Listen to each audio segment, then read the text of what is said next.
जय हिंद। आप सभी को हम आपको पढ़ा रहे हैं हिंदी व्याकरण विशेषण। विशेषण किसे कहते हैं? संज्ञा या सर्वनाम की विशेषता बतलाने वाले शब्द को विशेषण कहते हैं। वाक्य में है सीता अत्यंत सुंदर है। यहाँ पर सीता क्या है? संज्ञा है। और संज्ञा की विशेषता क्या बताई जा रही है? सुंदर। संज्ञा या सर्वनाम की विशेषता बतलाने वाले शब्द को हम विशेषण कहते हैं। तो यहाँ पे सुंदर शब्द क्या हो गया? विशेषण हो गया है। सुंदर शब्द विशेषण हो गया है। फिर सुनिए, संज्ञा या सर्वनाम शब्द की विशेषता बतलाने वाले शब्द को विशेषण कहते हैं। विशेषण कहते हैं। यहाँ पर सुंदर शब्द हमारा क्या है? विशेषण है। विशेषण के कितने भेद होते हैं? विशेषण के 4 भेद होते हैं। विशेषण के 4 भेद होते हैं। सार्वनामिक विशेषण, गुणवाचक विशेषण, संख्यावाचक विशेषण और परिमाण बोधक विशेषण। सार्वनामिक विशेषण क्या है? गुणवाचक विशेषण क्या है? संख्यावाचक विशेषण क्या है? और परिमाण बोधक विशेषण क्या है? अब हम आपको अच्छे से समझाते हैं। अब आपके सामने सर्वनाम के 4 भेद होते हैं। अब आपके सामने है सार्वनामिक विशेषण। सार्वनामिक विशेषण किसे कहते हैं?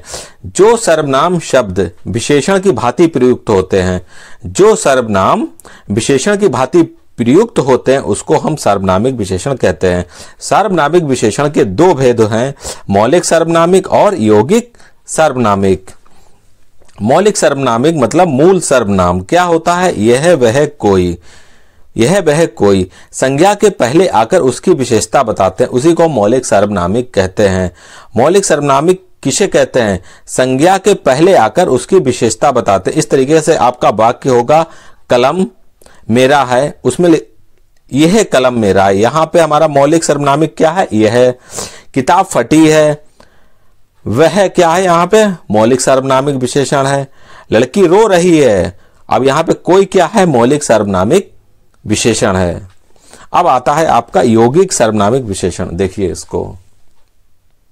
अब आपके सामने सर्वनामिक विशेषण का दूसरा भेद यौगिक सर्वनामिक। यौगिक सर्वनामिक किसे कहते हैं? यौगिक सर्वनाम मतलब रूपांतरित सर्वनाम होते हैं। रूपांतरित सर्वनाम जैसे कि क्या लिखा यहाँ पे? ऐसा, कैसा, जैसा संज्ञा शब्दों की विशेषता बताते हैं।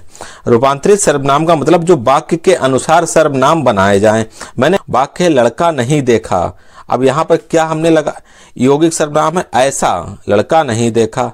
कलम चाहिए, यौगिक सर्वनामिक क्या है? कैसा कलम चाहिए। देश वैसा भेष, अब यहां पे क्या है हमारा यौगिक सर्वनामिक? जैसा। मतलब वाक्य के अनुसार जो रूपांतरित सर्वनाम बनाए गए हैं, ठीक है, इसको हम यौगिक सर्वनामिक कहते हैं। यौगिक सर्वनामिक का मतलब रूपांतरित सर्वनाम, ऐसा, कैसा, जैसा। अब आपके सामने है विशेषण का दूसरा भाग, गुणवाचक विशेषण। गुणवाचक विशेषण किसे कहते हैं? जिन शब्दों में संज्ञा या सर्वनाम के गुणों का बोध हो वह हमारा होता है गुणवाचक विशेषण। कोई भी शब्द हमारा या संज्ञा या सर्वनाम के गुण का बोध कराता है वह होता है गुणवाचक विशेषण। जैसे कि हम यहाँ पे वाक्य लिखे हैं, अच्छा भला बुरा, पीला लाल हरा, मोटा पतला सूखा। ठीक है, कोई भी व्यक्ति हो, क्या होता है किसी भी व्यक्ति की, जैसे कि मैं अगर कोई एग्जाम्पल लेता हूँ तो किसी भी व्यक्ति की पहचान होती है अच्छाई से, भलाई से और बुराई से। तो उस व्यक्ति के अंदर जो अच्छाई है, भलाई है और बुराई है वो है उसके क्या है? गुणवाचक विशेषण है। जैसे मैंने आपके सामने वाक्य लिया यहाँ पे, राम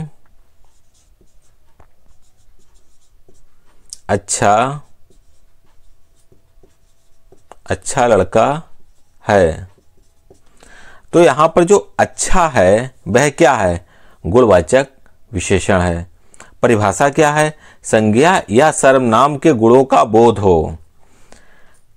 संज्ञा या सर्वनाम के गुणों का बोध हो। तो यहां पे संज्ञा क्या है? राम है। और राम के गुण का बोध क्या हो रहा है? राम क्या है? अच्छा है। तो यहां पे अच्छा क्या है? गुणवाचक विशेषण है। वाचक भी हमारे, स्थान बोधक भी हमारे गुणवाचक विशेषण होते हैं। स्थान बोधक जैसे क्या होता है? बाहरी, ठीक है। जैसे कि हमारा दूसरा हो गया भीतरी। ये होते हैं स्थान बोधक गुणवाचक विशेषण। अगर देश की बात करूं तो बिहारी, बिहारी, पंजाबी, पंजाबी, चीनी, चीनी और बंगाली। कोई भी व्यक्ति हुआ उसकी पहचान, जैसे कुछ व्यक्तियों की पहचान हम क्या कहते हैं, वह देखो व्यक्ति क्या है, बिहारी है, तो उसकी पहचान किस होती है, बिहारी शब्द से। तो बिहारी वहां पर क्या हो गया, देश गुणवाचक विशेषण, देश बोधक गुणवाचक विशेषण। कुछ व्यक्ति जैसे कि पंजाबी होते हैं तो उनके अंदर एक अलग ही गुण होता है पंजाबी का, तो हम क्या कहते हैं, देखो ना, वह पंजाबी लड़का है, वह पंजाबी लड़का है, तो उसकी जो पहचान हुई है पंजाबी से हुई, तो पंजाबी क्या हुआ, देशबोधक गुणवाचक विशेषण।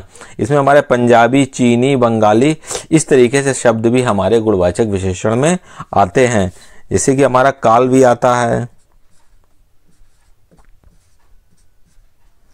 नवीन,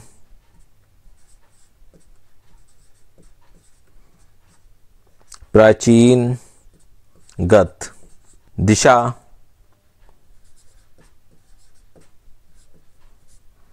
दायां, दायां, दायां बायां, दायां बायां, पूर्वी, पूर्वी, पश्चिमी, यह भी हमारे गुणवाचक विशेषण होते हैं। तो हमारे गुणवाचक विशेषण में कौन से शब्द आते हैं, गुण, रंग, दशा, स्थान, देश, काल और दिशा का बोध कराने वाले सभी शब्द हमारे गुणवाचक विशेषण में आते हैं, उनके गुण का बोध कराते हैं। यह शब्द संज्ञा या सर्वनाम के गुण का बोध कराते हैं, हमारे गुणवाचक विशेषण कहलाते हैं। विशेषण का तीसरा भेद परिमाण बोधक विशेषण किसे कहते हैं, जैसे कि संज्ञा या सर्वनाम के परिमाण तथा नाप तौल का बोध कराने वाले शब्द। परिमाण, नाप तौल का बोध कराने वाले शब्द। परिमाण बोधक विशेषण में कोई भी वाक्य होगा उसमें नाप तौल जरूर दर्शाई जाएगी। नाप तौल हमारी निश्चित भी हो सकती है और अनिश्चित भी हो सकती है। जैसे निश्चित क्या है, 10 किलो चावल, यह निश्चित परिमाण बोधक विशेषण है। बहुत घी, थोड़ा दूध, यह अनिश्चित परिमाण बोधक विशेषण है। विशेषण बस इतना याद रखिए, संज्ञा या सर्वनाम के परिमाण तथा नाप तौल का बोध कराने वाले शब्द निश्चित भी होंगे और अनिश्चित भी होंगे, और वही हमारा परिमाण बोधक विशेषण होगा। विशेषण का चौथा भाग है संख्यावाचक विशेषण। संख्यावाचक विशेषण किसे कहते हैं, संज्ञा या सर्वनाम की संख्या का बोध कराने वाले शब्द को हम संख्यावाचक विशेषण कहते हैं। इस विशेषण में सिर्फ संख्या, वाक्यों में संख्या ही दर्शाई जाएगी। जैसे क्या है हमारा, इसमें निश्चित संख्यावाचक होती है और अनिश्चित संख्यावाचक। निश्चित संख्यावाचक में गणना बोधक, क्रम बोधक, आवर्ती बोधक और समुदाय बोधक। जैसे कि गणना बोधक 7 अमरूद और 8 आदमी, ये हो गई है गणना। क्रम पहला, चौथा और तृतीय, ये हो गए हैं क्रम। आवर्ती चौगुना, 100 गुना, 3 गुना, ये आवर्ती। समुदाय बोधक तीनों, सातों और दोनों, ये हो गए हमारे समुदाय बोधक। ने आपके सामने वाक्य लिखा, लोग आए थे, लोग आए थे। अब मैंने यहां पे लगा दिया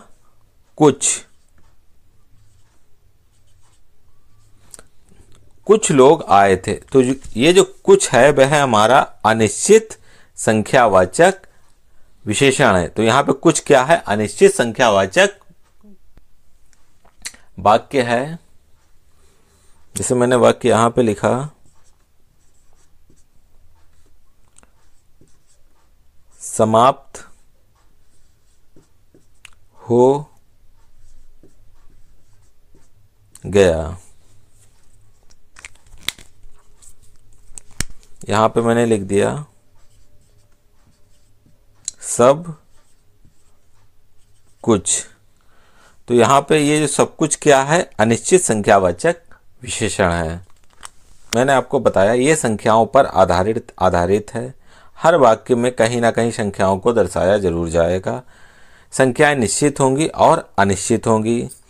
निश्चित संख्याएं हमारी गणना बोधक, क्रम बोधक, आवर्ती बोधक और समुदाय बोधक में होंगी, और अनिश्चित संख्याएं जैसे कि कुछ आदमी, कई लोग और सब कुछ, इस तरीके से वाक्यों में शब्द होंगे, वह हमारा अनिश्चित संख्यावाचक विशेषण होगा। आपके चारों विशेषण, सार्वनामिक विशेषण, गुणवाचक विशेषण, संख्यावाचक विशेषण और परिमाण बोधक विशेषण सभी कंप्लीट हो गए हैं।